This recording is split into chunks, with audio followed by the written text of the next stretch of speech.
இந்த சூழ்நிலையில வந்து நாங்கள் சந்திக்கக்கூடாதுன்னு நினைச்சோமோ அந்த சூழ்நிலையில இப்போ அவங்களை சந்திக்க வச்சிருக்காங்க. இன்னைக்கு வந்து தயாரிப்பாளர் சங்கம் பெப்சியுடன் வேலை செய்ய மாட்டோம்னு அறிவிச்சிருக்காங்க. அந்த அறிவிப்பின்படி இன்னைக்கு அவங்க வேலை செய்து நிறுத்தியிருக்காங்க. இதன் மூலம் இன்னைக்கு வந்து ஏறக்குறைய 40 திரைப்படங்கள் வந்து தமிழ் திரைப்படங்கள் வந்து படப்பிடிப்பு வந்து நிறுத்தப்பட்டுள்ளது. அதே போல வந்து ஏறக்குறைய 10,000 தொழிலாளர்கள் நேற்று வேலை பண்ணிட்டு இருந்தாங்க. இன்னைக்கு அவங்களுக்கு வேலை வந்து மறுக்கப்பட்டுள்ளது. இதுதான் இன்னைக்கு தமிழ் திரைப்படத்துறையில் இருக்கிற நிலைமை. இந்த நிலைமைக்கு வரக்கூடாதுன்னு தான் நாங்கள் வந்து ஒரு 10 நாளாக வந்து தயாரிப்பாளர் சங்கத்தோட போராடிக்கிட்டு இருக்கோம்.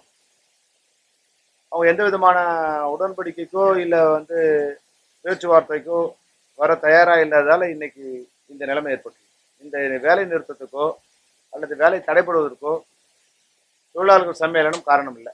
பெப்சி கூட ஒர்க் பண்ண மாட்டேன்னு சொல்லுங்க சார்.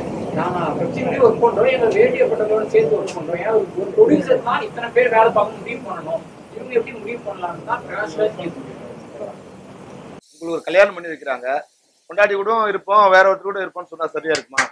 சரியா இருக்குமா? இதெல்லாம் நான் இல்ல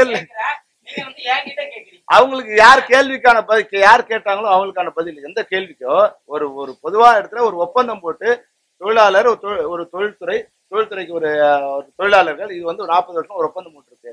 இந்த ஒப்பந்தம் போட்டுட்டு நான் உங்க கூட ஒர்க் பண்ணிப்பேன், நீங்க இல்லாம ஒர்க் பண்ணிப்பீங்கன்னா என்னென்னலாம் குற்றச்சாட்டு இருக்கு இதை சொல்லுங்க. இதெல்லாம் வந்து உட்காந்து பேசி இந்த குற்றச்சாட்டை இல்லாம நம்ம பண்ணலாம். அங்க ஒண்ணு நடந்தது இங்க ஒண்ணு நடந்ததுன்னு சொல்லி இன்னைக்கு தமிழ்நாட்டுல 8 கோடி பேர் இருக்காங்க. 8 கோடி பேர்ல எங்கேயோ சில தவறு நடக்கும். தமிழ்நாடே வேணாம்னு சொல்லிட்டு போயிட முடியுமா?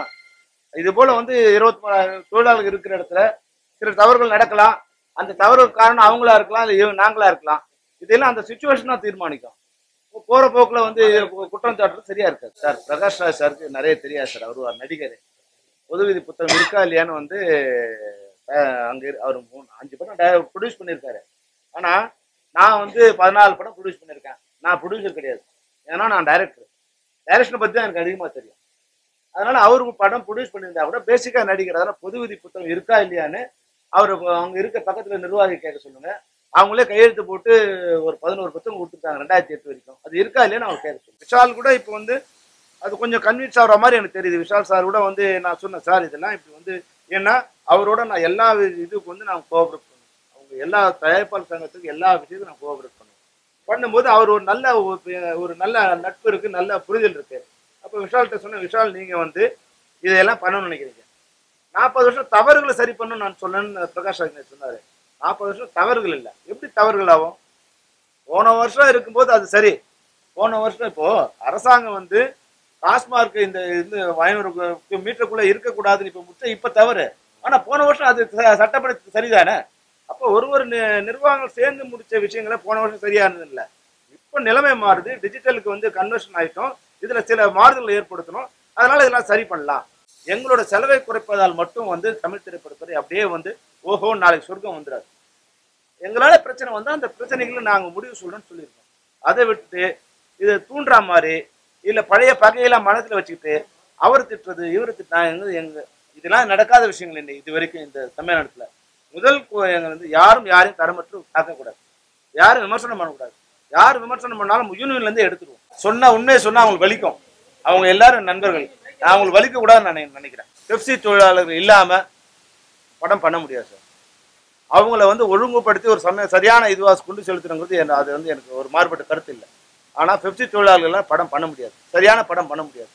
நாம்கே வசத்தை பண்ணலாம், வீடியோ ஷூட்டிங் பண்ணலாம், கவரேஜ் பண்ணலாம், பண்ணதான் வந்து வெளியே காமிச்சிக்கலாம். இது எல்லாருக்கும் தெரியும், பிரகாஷ் ராஜ் சாருக்கும் தெரியும், சம்பந்தப்பட்ட அனைத்து எனக்கும் தெரியும்.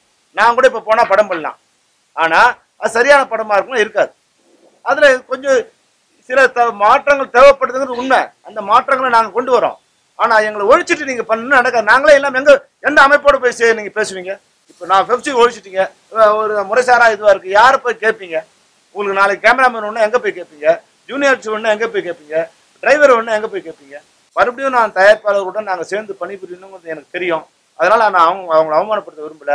அவங்க தோத்துட்டாங்கன்னு நான் சொல்லலை. இன்னைக்கு 100% படப்பிடிப்பு நடக்கலைங்கிறத நான் வேதனையோட தான் சொல்றேன். இது ஒரு வெற்றியா நான் சொல்லலை, இது ஒரு வேதனையான விஷயம் தான்.